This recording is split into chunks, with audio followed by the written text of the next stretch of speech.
はい。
abana bawe baguteraniye ewe Burundi ngira ndakuririmbe ewe Burundi ngucurarange ewe Burundi ngira ndakuririmbe ewe Burundi ngucurarange usana ijuru risharijimiye usana akayaga ko kumugoroba usana amazi y'umusarara ekusana Imana yakungabiye ekusana Imana yakungabiye ewe Burundi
ewe Burundi ngira ndakuririmbe ewe Burundi ngucurarange ewe Burundi ngira ndakuririmbe ewe Burundi ngucurarange usana ijuru risharijimiye usana akayaga ko kumugoroba usana amazi y'umusarara ekusana Imana yakungabiye ekusana Imana yakungabiye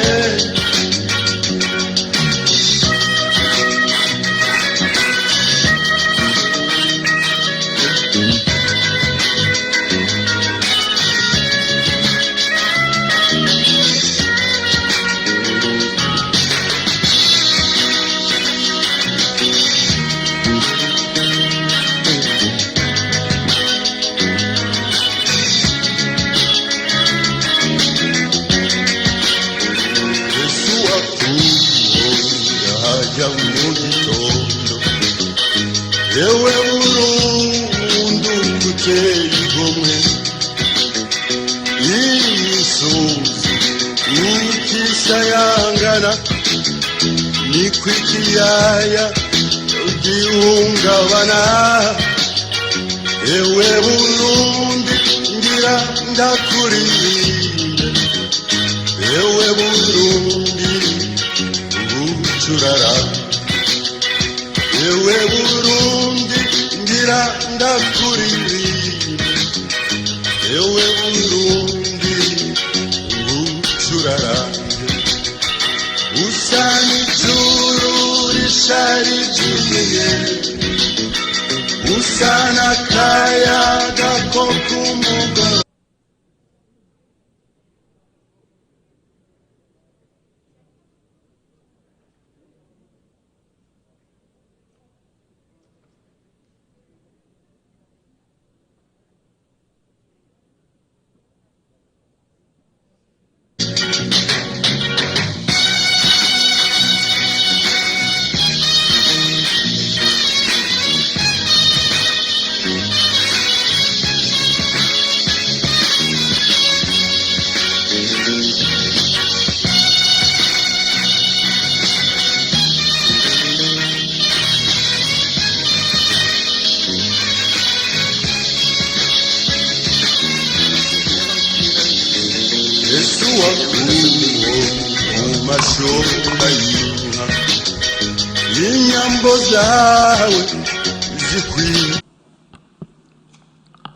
I would like to remind members of the following mitigation measures that are in place for this meeting.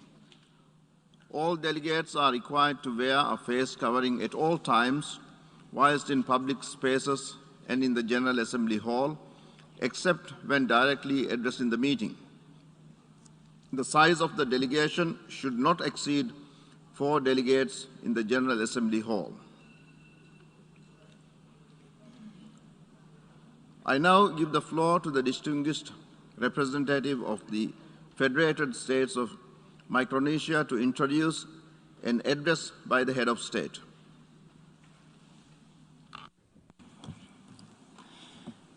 Mr. President, Excellencies, I have the honor to introduce His Excellency David W. Panuelo, President of the Federated States of Micronesia, for his pre-recorded address. Thank you.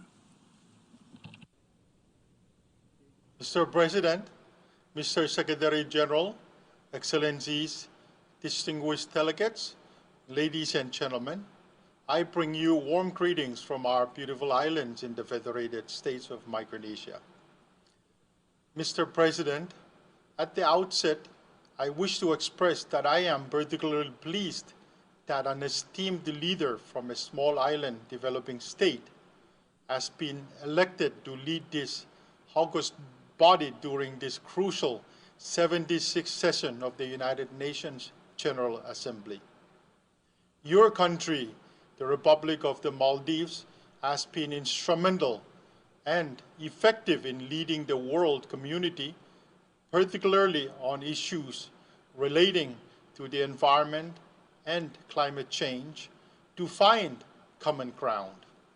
I note with genuine enthusiasm that both of our countries have undertaken partnerships with the Blue Prosperity Coalition to protect at least 30% of our ocean, and that both of our countries, like small island developing states across the world, are committed to building back better through tackling climate change. I am thankful and heartened by your leadership and your country's willingness to undertake an even greater commitment to lead this assembly during these challenging times. I would also like to pay tribute to the outgoing president of the 75th session, His Excellency Mr. Volkan Bozkır, for his leadership during an unusual and trying time. As always, we are grateful to our Secretary General and my dear friend, Antonio Guterres, who has worked unceasingly to make our United Nations a more effective instrument for the advancement of our common goals. He has the total support of Micronesia and its people and we congratulate him on his re-election as Secretary General. Mr. President, the theme of this year's session, Building Resilience Through Hope to Recover from COVID-19, Rebuild Sustainably, Respond to the Needs of the Planet, Respect the Right of the People, and Revitalize the United Nations is both bold and appropriate. Crucially, the colors of this year's theme are all part of the portrait of where we are today. At its foundation, we must respect ourselves the same as we respect others, for an infringement on the rights of one person is an infringement on the rights of us all. We must respond to the environmental needs of the planet, for the planet's needs are our needs. We must recover from COVID-19 and rebuild sustainably, which will ensure humankind's resilience for the remainder of the decade of action. And to ensure we have hope, we ensure we have unity, we must revitalize the United Nations. Mr. President, Micronesia remains COVID-19 free. We have been able to keep the virus at bay by locking down our borders and by embracing a very close partnership with both the World Health Organization and the U.S. Centers for Disease Control and Prevention. Thanks to generous support from the United States of America, with whom we share an enduring partnership, we have received enough vaccines for our entire population.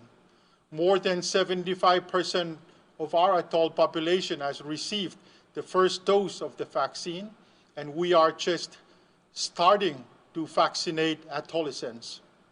Meanwhile, thanks to generous support from the People's Republic of China, with whom we share a great friendship, we have established highly functional quarantine sites across our nation. Though COVID-19 is not on our shores, the pandemic has nonetheless affected our people. While I can point out economic data on lost jobs, delays on implementing infrastructure projects, and so forth, perhaps the most meaningful is that by keeping our nation protected, we have also necessarily kept many of our citizens stranded abroad. While repatriation efforts are ongoing, inclusive of pre-quarantine outside Micronesia and in-country quarantine upon arrival, there are still hundreds of families missing their loved ones.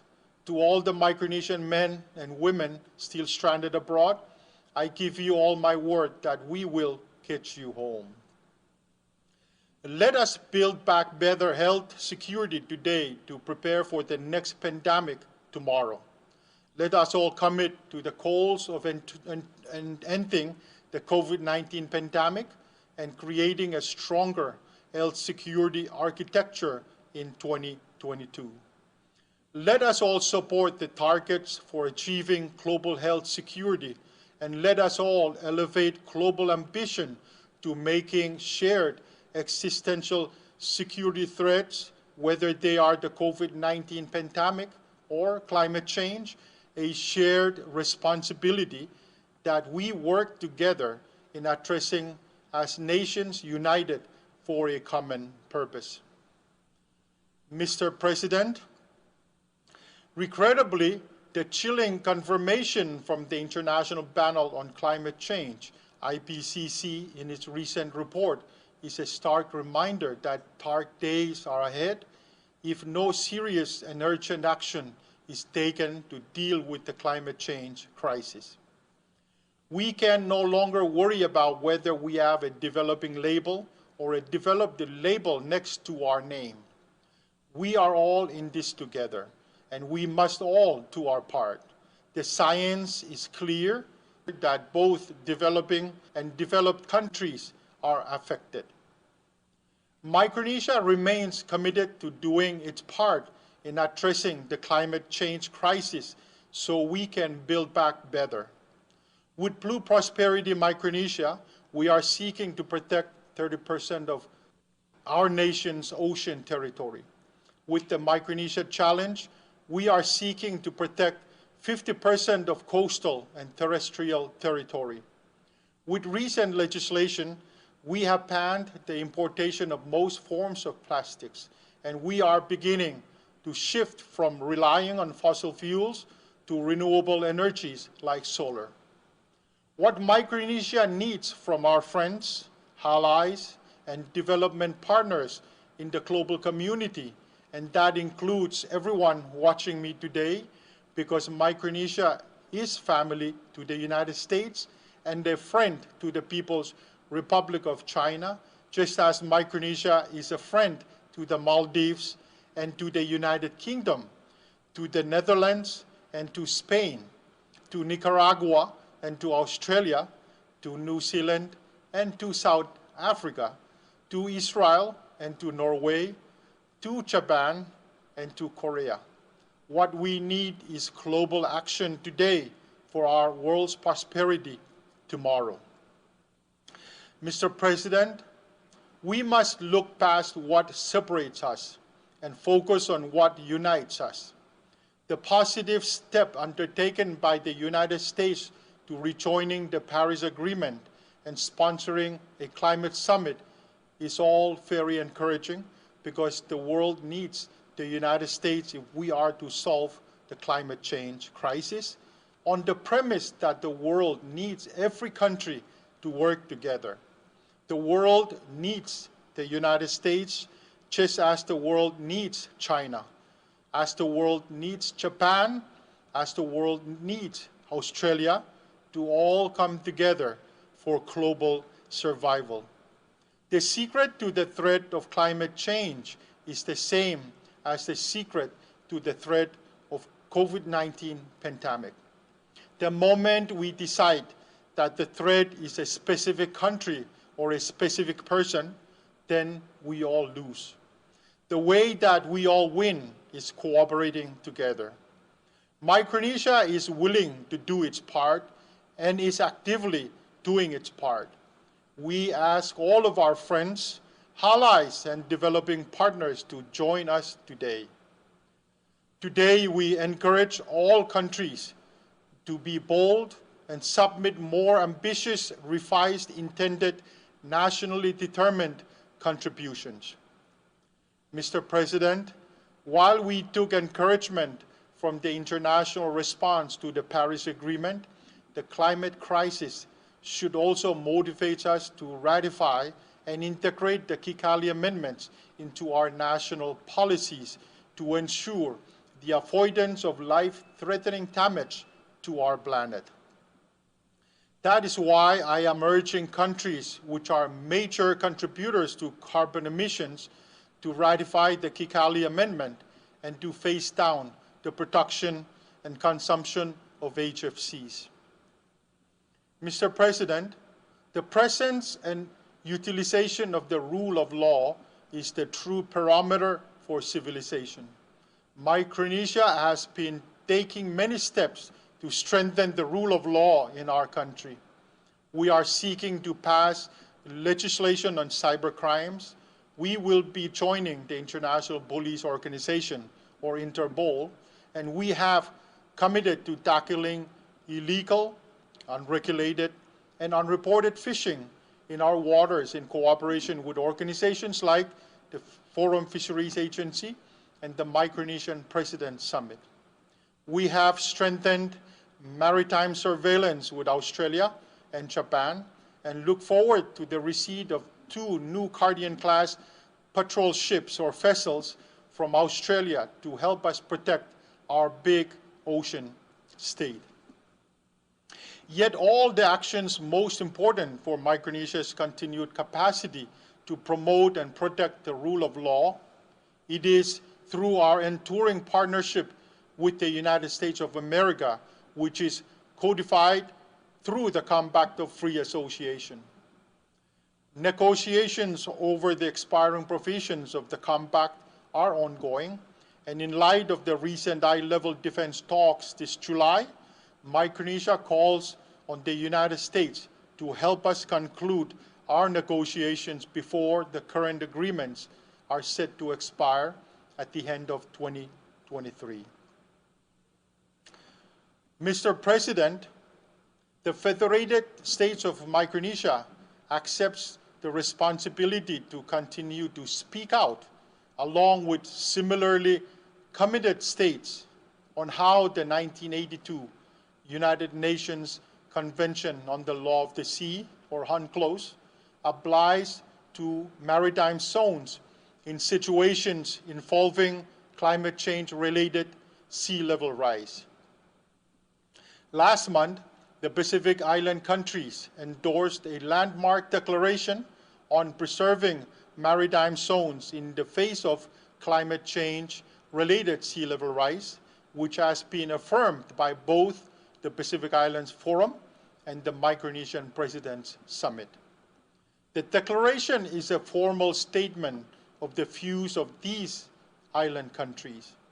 As recognized by the declaration, the threat of climate change-related sea level rise is, and I quote, a defining issue that imperils the livelihoods and well-being of our peoples and undermines the realization of a peaceful, secure, and sustainable future for our region of the Pacific.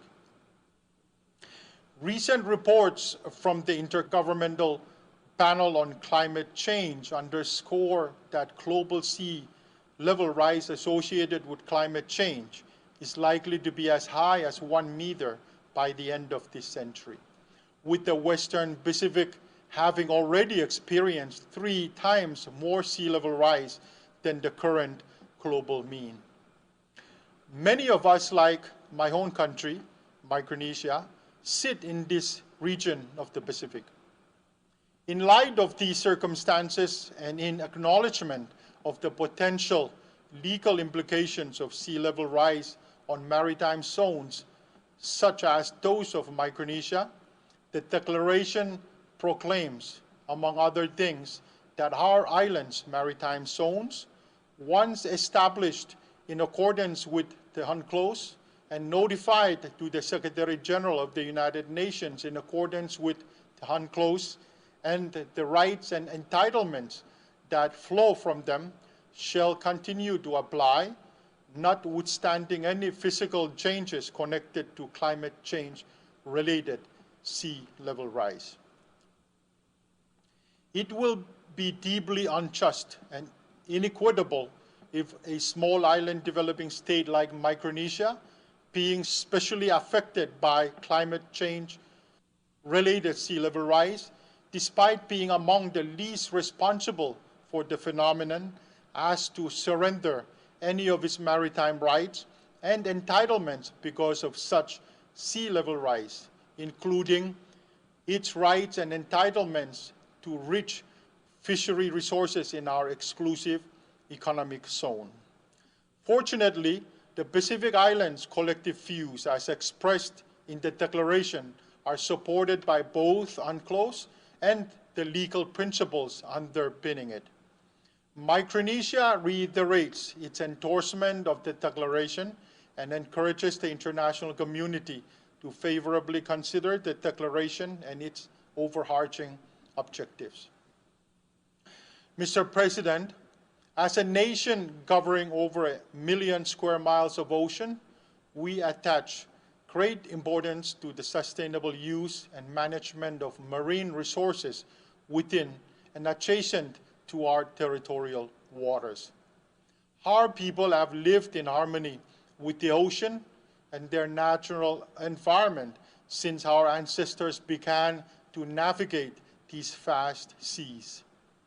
We have relied on the traditional knowledge in conserving our land and seas, and will continue to look to it for best practices in preserving the resources that come from the ocean, and also utilize it to fight climate change. Micronesia will continue to advocate for more effective conservation of our marine and forest resources. Our traditions dictate it, and our survival requires it. Long before the terms marine sanctuaries and marine protected areas, or MPAs, become everyday terms with our people, the concepts have already existed throughout many of our traditional Micronesian societies. Through these various initiatives Micronesia is currently engaged in, such as the Micronesia Challenge 2030, Blue Prosperity Micronesia, and the Technology for Tuna Transparency, T3 Challenge, we are investing in our future.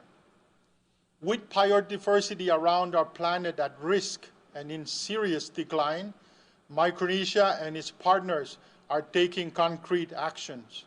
We must step up collectively to do more to protect and restore our planet's biodiversity.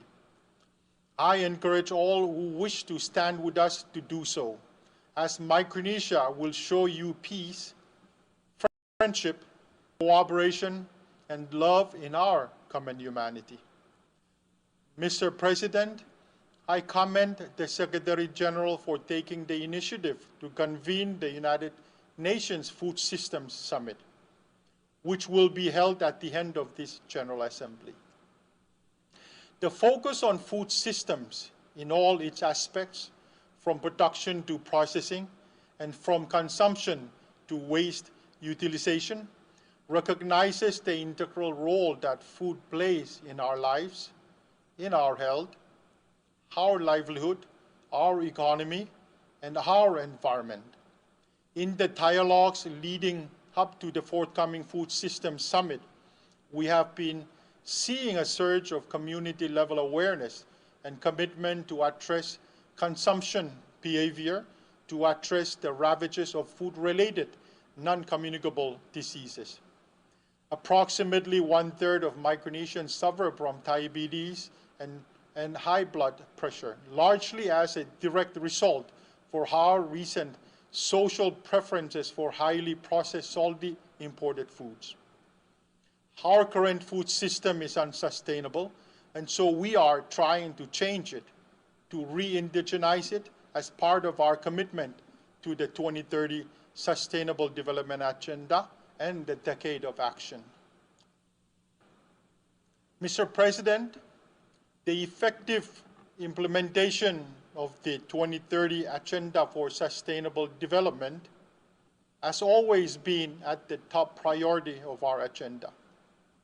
In the North Pacific, we are fully aware that the UN system's commitment and support on the ground is necessary if we are to achieve many of the goals. We therefore warmly welcome the imminent opening of the new UN multi-country office for the North Pacific, with Micronesia as its host. The countries of the North Pacific are most grateful to our Secretary General for his foresight and decision to open this new office. As host, I pledge my country's full support, and we commit to doing our part in ensuring the expedited entry into the country of the international staff of the new multi-country office. The reform of the United Nations development system has shown promising results. Its success remains in the hands of our organization's membership. It is time to rethink how best we as members can provide funding support to the system. We have to ensure that adequate and sustainable financing is available to support the responses from the resident coordinators to the needs of the most vulnerable. Mr. President, the reform of our United Nations, in particular the reform of the UN Security Council, remains a relevant subject of discussion year after year. We must recommit to completing the unfinished work which has eluded us for decades. It is appropriate that members of this august body that have contributed so much to our organization, such as Japan, be included as permanent members on a reformed council. Mr. President, I conclude by applauding the United Nations for its continued efforts to unite the nations of our world and encourage the United Nations to continue to live up to its responsibility in ensuring that no society or people are left behind. Micronesia has faith in the United Nations and will actively work to ensure that the United Nations is successful. I further conclude by explicitly calling on all nations and peoples who hear me today to know that the people and government of Micronesia extends to you friendship and urges you to take action to extend that same friendship and love to your fellow human beings. There are real challenges facing us all today, and we find ourselves wishing we could live in a better world. But a better world is not something we ask for. A better world is something we build. We define a better world through consensus with a foundation of empathy and love for other human beings. We construct a better world by acknowledging that we are who we choose to be and then choosing to take responsibility for both ourselves and our communities. Micronesia chooses to take responsibility for solving the climate change crisis and for ending the COVID-19 pandemic. We cannot do it alone. We need you, all of you, to stand with us as nations united to take actions today for our global prosperity tomorrow. Thank you, Mr. President, and God bless our United Nations.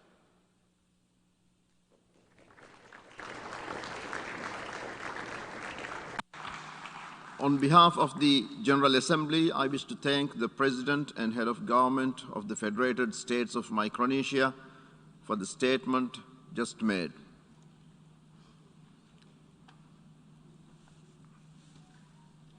The Assembly will hear an address by His Excellency Evariste NDAYISHIMIYE, President of the Republic of Burundi. I request protocol to escort His Excellency.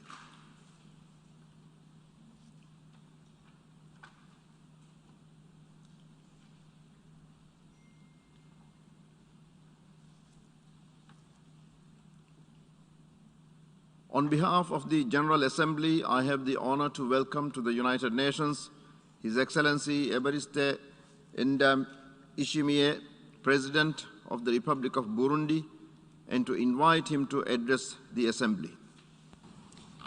Loué soit Dieu le Tout-Puissant. Praise be to Almighty God, He who has allowed us to come together in this magnificent city of New York in order to participate in this meeting of our organization. President of the 76th session of the General Assembly, Your Excellency, Majesties, Excellencies, Heads of State and Government, Mr. Secretary General of the United Nations, Excellencies, Ministers, Heads of Delegation, distinguished delegates, ladies and gentlemen, all protocol observed. I wish at the outset to convey my warm congratulations to His Excellency Mr. Abdullah Shahid on his outstanding election to the presidency of the 76th session of the United Nations General Assembly.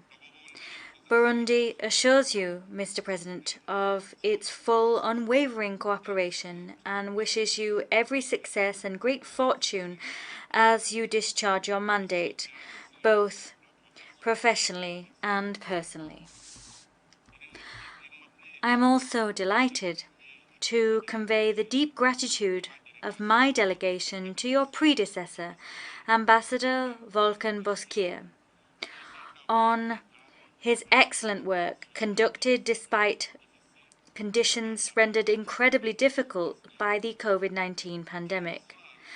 allow me to take this same opportunity to convey my sincere appreciation to His Excellency Antonio Guterres, Secretary General of the United Nations, for the results he achieved in an international context marked by several grave crises and a fragile, tottering global economy.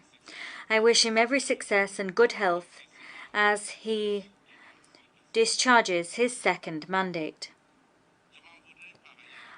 I also wish to thank the government and the people of the United States of America, particularly those of the City of New York, for the welcome and unparalleled hospitality we have been shown. Excellencies, Secretary General, distinguished delegates, ladies and gentlemen, this 76th session of the General Assembly is being held at a time when Burundi will celebrate the 60th anniversary of its independence and of its accession to the United Nations family. That celebration will be held next year.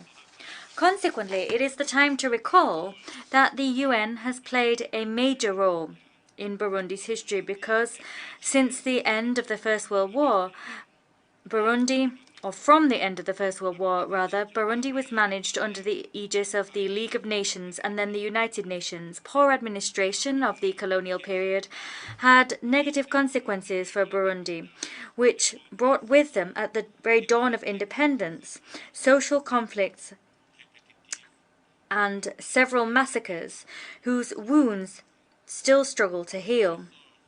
As the central theme of our general debate highlights, we do indeed need to return hope to our citizens. In Burundi, this means returning hope to our citizens not only in the face of the devastating consequences of the COVID-19 pandemic, but also returning hope to our citizens following the consequences of the series of crises that have unfolded in our country in full impunity. Consequently, this regular session of the General Assembly arrives for me at an opportune moment for my country, Burundi, because it provides us with a pleasant opportunity to share with this illustrious assembly the significant progress made by Burundi on the national, regional, and international stage. As things stand, the restoration of peace, security, stability, and social cohesion is a reality in Burundi. The only enemy which remains a threat to citizens, in addition to the COVID-19 pandemic, which is an enemy common to us all, is poverty.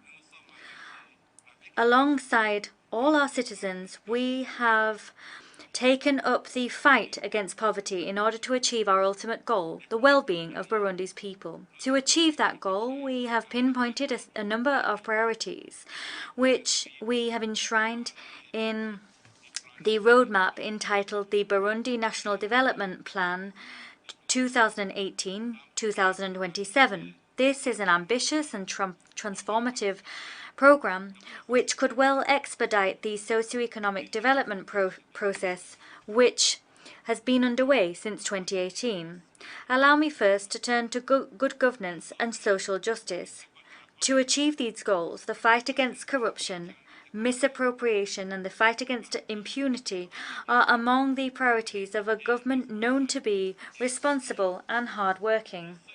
As regards the fight against impunity and the prevention of social conflicts, Burundi has honed local justice mechanisms in order to allow all Burundi's people to have quick and equal access to equitable justice. Moreover, efforts have been made to ensure that we have a genuinely independent and impartial judiciary.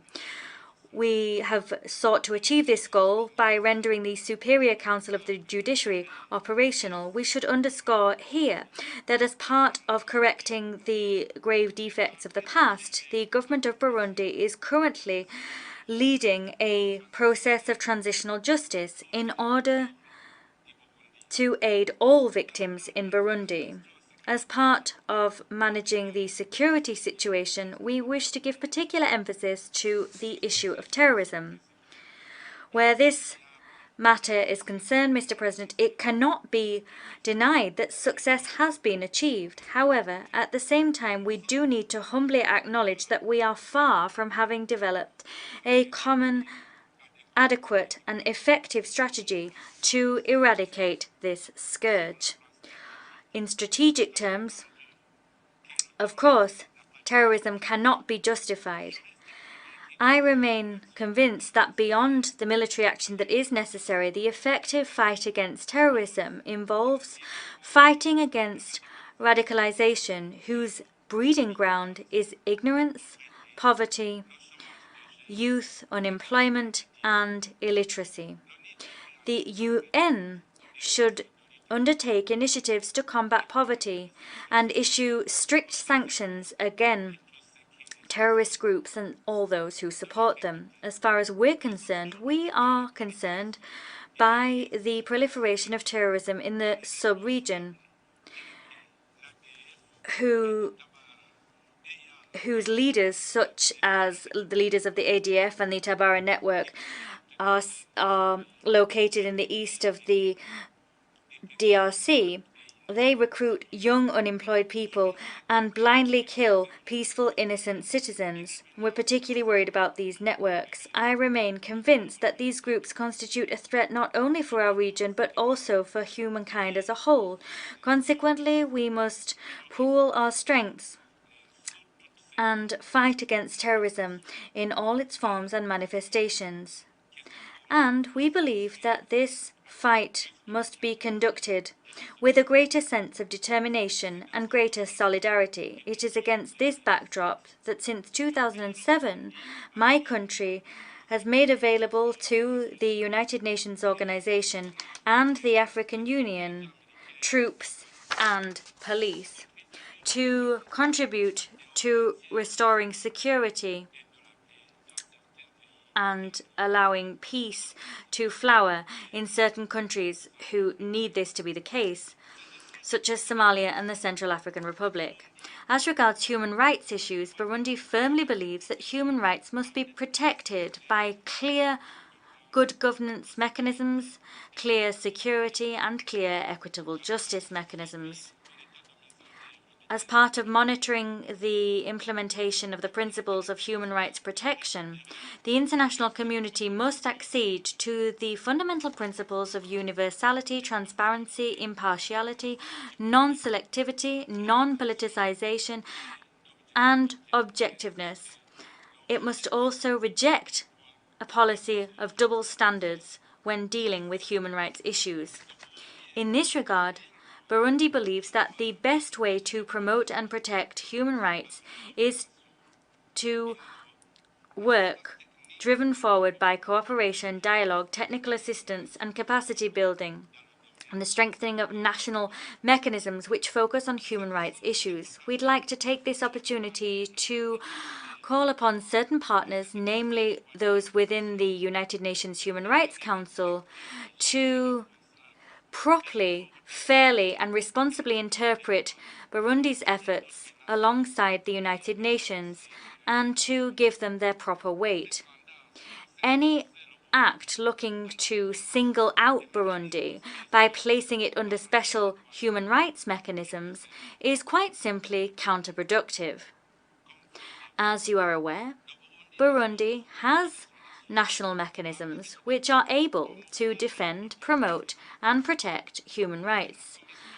We have the Independent National Human Rights Commission that has just reclaimed its A status. We also have the National Observatory for the Prevention and Eradication of Genocide, War Crimes, and Other Crimes Against Humanity.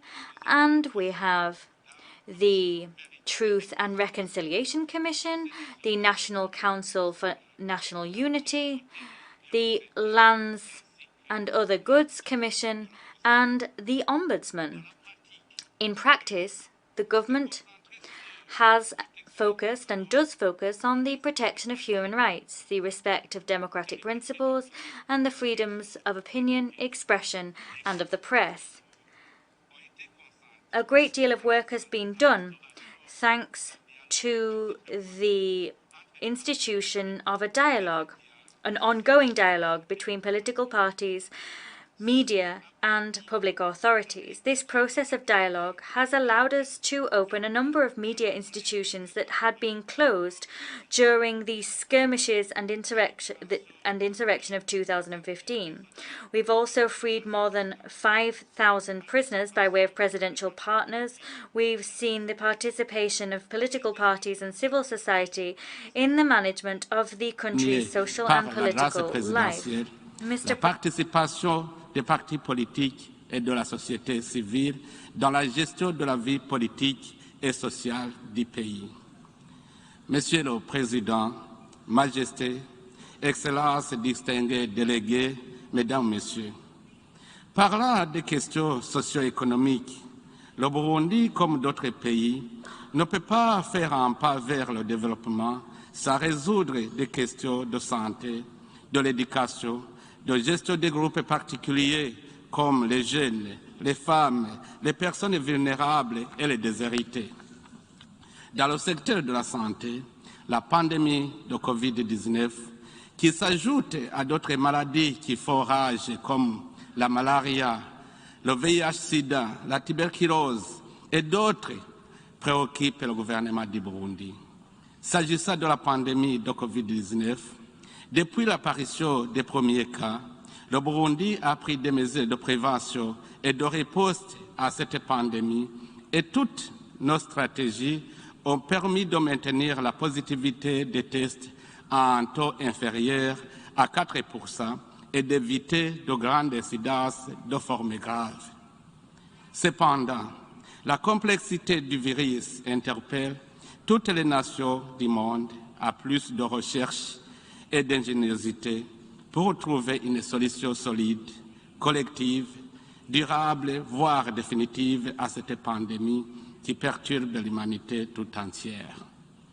Dans le même ordre, le Burundi fait appel aussi à la solidarité internationale pour secourir nos citoyens des autres maladies qui entravent leur action pour le développement économique. Dans ce cadre, le gouvernement du Burundi met en œuvre sa politique de gratuité de soins de santé pour les enfants de moins de 5 ans et les femmes qui accouchent dans les structures sanitaires publiques. En plus, nous nous sommes engagés à doter à chaque commune d'au moins un hôpital pour assurer des soins de proximité à toute la population burundaise. De ce développement socio-économique, effectivement, la priorité est d'abord la sécurité alimentaire. Notre pari est que chaque bouche ait à manger et chaque citoyen ait des revenus lui permettant de subvenir aux autres besoins de base. C'est ainsi que l'État du Burundi s'est engagé à soutenir les coopératives locales en ligne de combat contre la pauvreté sur toutes les collines du pays. Et cette politique a fait du Burundi un des rares pays qui n'importe pas les denrées alimentaires. L'autre priorité s'oriente vers l'éducation. L'éducation pour tous est inscrite dans l'agenda des Nations Unies et mon pays en trouve une condition sine qua non du programme de développement durable. Nous avons d'abord assuré la gratuité de l'enseignement fondamental pour permettre à chaque enfant d'aller à l'école, quelle que soit sa situation sociale. C'est dans ce même ordre que nous avons décidé d'installer une infrastructure scolaire à chaque colline de recensement et des centres d'enseignement des métiers. Nous nous attelons maintenant à réformer le système éducatif pour en faire un enseignement technique et professionnel, ce qui permettra de créer une jeunesse techniquement capable d'être polyvalente dans l'exercice des activités économiques dans tous les secteurs. Quant à la protection sociale, il s'agit de la mise en jeu des questions de l'employabilité des jeunes et des femmes et l'amélioration des conditions de vie des personnes en situation de vulnérabilité. Pour ce faire, tout en incitant les jeunes à faire preuve d'imagination Pour initier des projets de développement, le Burundi a lancé un vaste programme d'autonomisation économique et d'emploi des jeunes, en plus de la création de la banque d'investissement pour les jeunes et la banque d'investissement pour les femmes. En outre, en vue d'atteindre ces objectifs en rapport avec la création d'emplois et le développement, l'État du Burundi, via le fonds d'impulsion, de garantie et d'accompagnement, offre une partie des garanties aux projets rentables initiés et gérés par les jeunes et les femmes.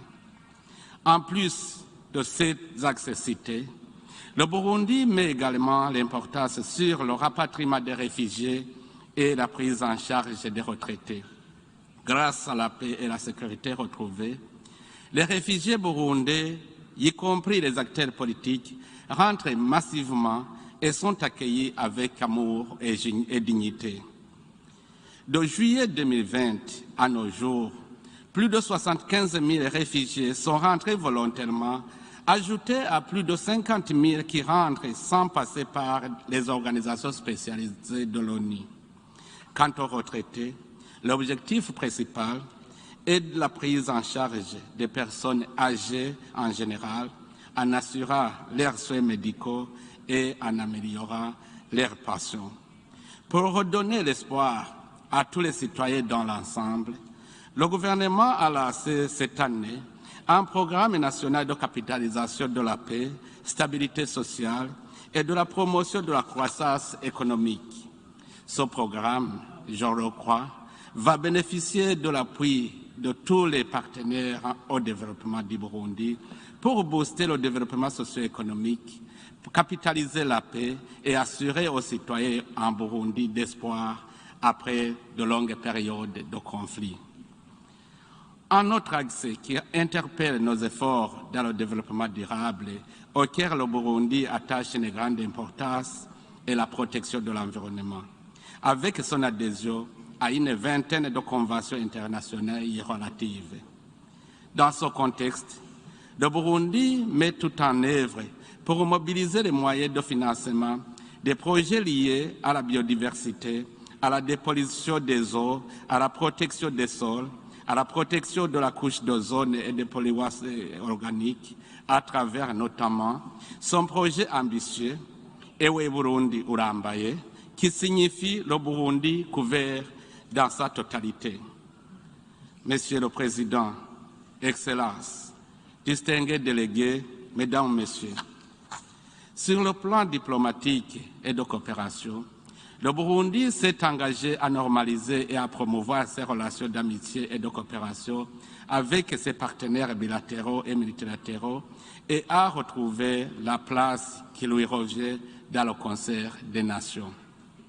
À ce sujet, mon pays salue encore une fois la décision historique du Conseil de sécurité des Nations Unies et du Conseil de paix et de sécurité de l'Union africaine de retirer le Burundi de leur agenda politique en guise de reconnaissance du retour de la paix, la sécurité et la stabilité durable dans le pays.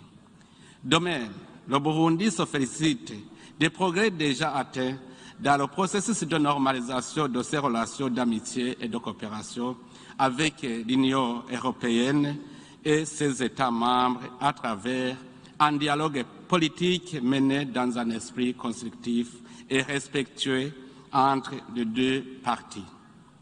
Au niveau continental, notre pays se réjouit d'avoir ratifié l'accord portant création de la zone de libre-échange continentale africaine, dont l'objectif ultime est d'intégrer à terme la réforme des Nations Unies